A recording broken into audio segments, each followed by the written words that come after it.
the financial aspect is obviously important as well. There's scholarship money available at the athletic level for Division I, Division II, NAIA, and junior college. There is no athletic money available at any Division III school for any sport.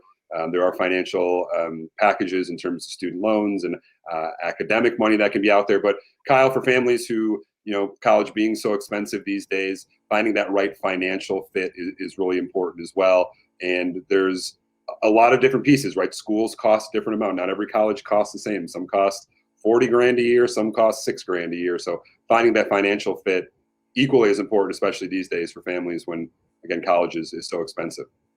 Yeah, I think I looked it up here recently.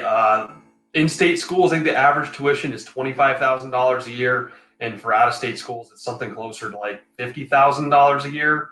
That's a lot of money. So yeah, you're going to want to make sure that you have that wide net. That's really why we talk about having a wide list of schools to choose from, so you can see what scholarship opportunities come back from those schools, whether that's athletic-based, whether that's merit-based, whether it's financial aid, whether it's academic scholarships. There's a ton of factors that go into paying for college. And if you only have one school that's recruiting you, if you only have one school that is taking interest in you, you're kind of handicapped, you're kind of hamstrung that you don't really get to make that choice. They can offer you whatever they have, and you have to kind of take that. So costs definitely should be top of mind.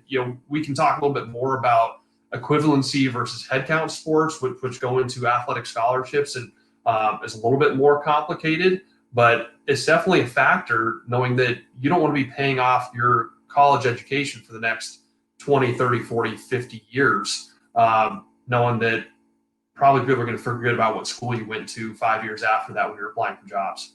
Yeah, absolutely. And again, I think the more options you have, the better you can find these fits, right? So we're talking about the athletic, the academic, and certainly the financial fit. Because Christy, college coaches, they're limited in terms of how much scholarship money they have available. It can vary by sport. It can vary year to year. Not every program is using all of their scholarships every year as well. So these coaches are really restricted and limited, and it's like a business for them, right? They're trying to figure out, how do I best rationale my scholarship money to bring in the best talent possible. So for these coaches, scholarships and the financial aspect on their end is an important piece of their job.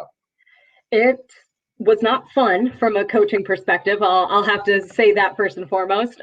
But for student athletes, please just do your research on schools. If there's a school that's reaching out to you, or you plan to reach out to a school, do your research before emailing or responding, because there's nothing worse than having communication, setting up a phone call with recruits, telling them our price tag, halfway down the line when we're super interested in a kid, and then the kid has to say, I can't afford that.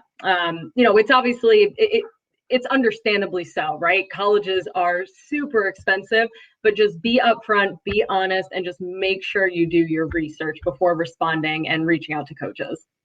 Hey everyone, thanks for watching. If you like what you saw, and I know you did, click our logo so you can subscribe to our channel and check out the other videos on our page for all things recruiting.